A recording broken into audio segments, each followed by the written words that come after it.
Hello everyone, Steve here, back again with another tabletop baseball video. Bear with me as I get this set up. Okay, so the video today is about Extra Innings Baseball, a game from the 1970s. This video is intended to be an introduction to the game based on what I've learned over the last few days. It's probably not going to be completely thorough, and there's a chance it's not even completely accurate.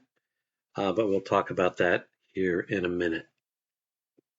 So, with that, I'm going to make reference to some of these links that I have here of some resources that I found for Extra Innings Baseball, and I'll put them in the video description.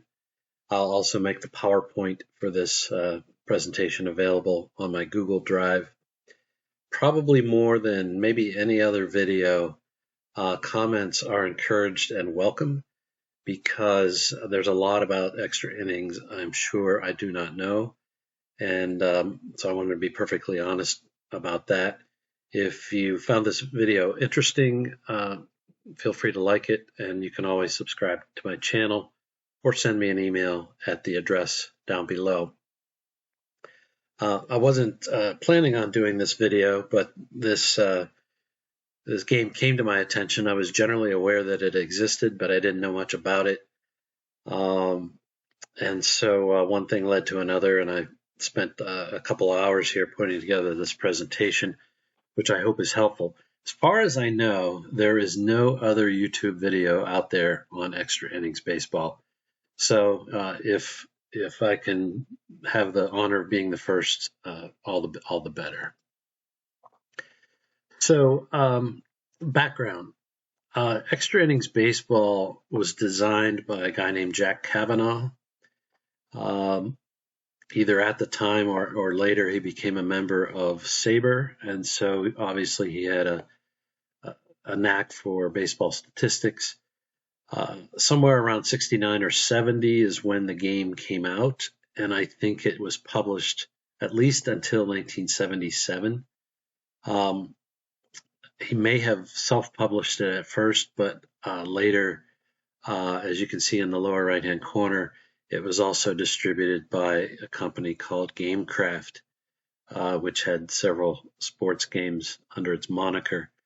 I believe there were 5 editions of this game, and Jack was not content, as I understand it, to just have the initial game and then declare it as perfect. I think he was continuing to figure out ways to make it better, either through his own thoughts or some additions by some other people.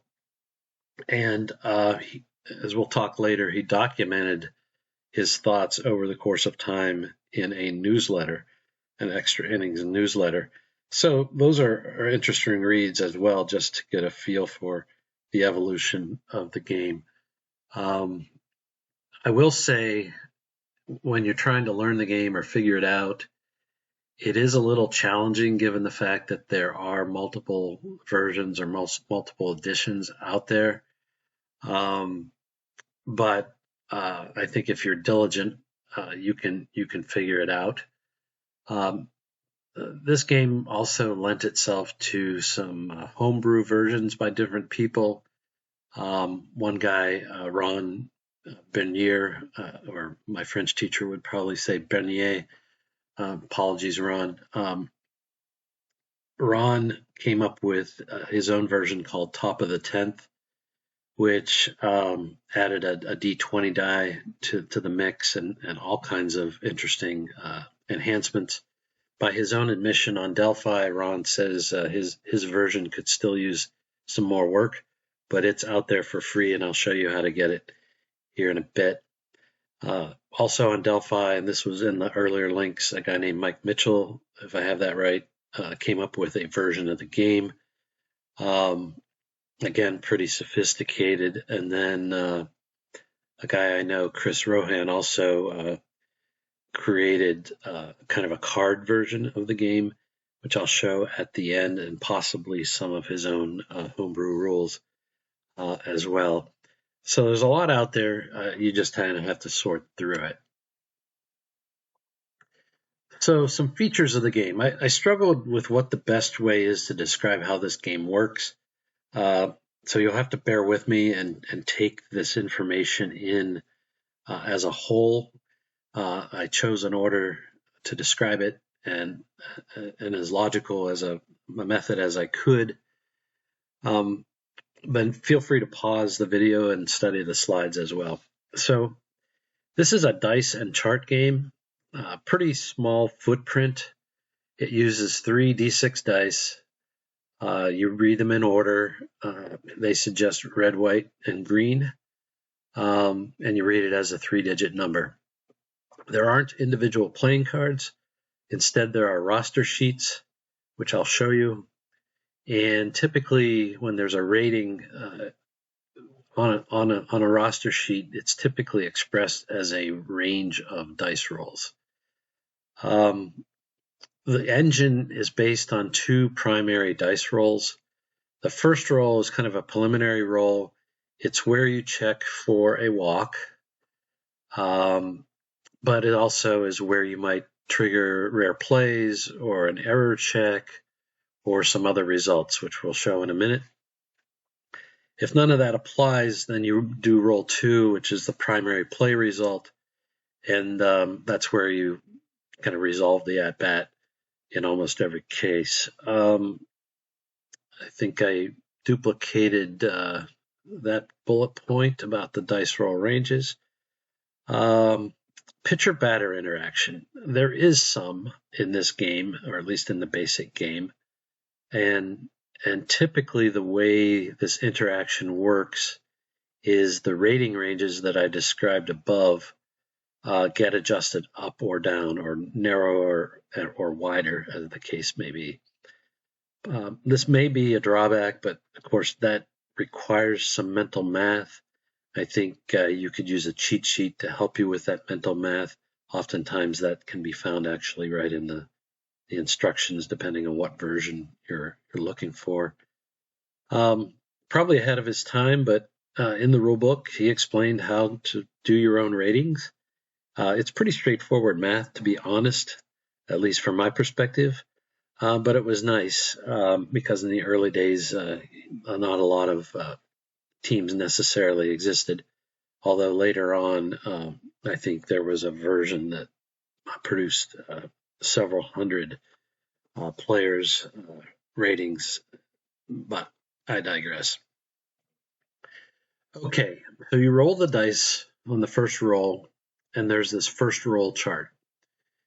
And it's fairly detailed, but I've tried to summarize it here. So as I indicated earlier, if the red die is a 1, then that's where you check to see if it's going to be a walk.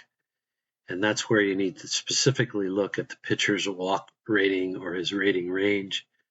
And if it's a walk, then it's a walk. And if it's outside the pitcher's walk rating range, then you move on to the second roll.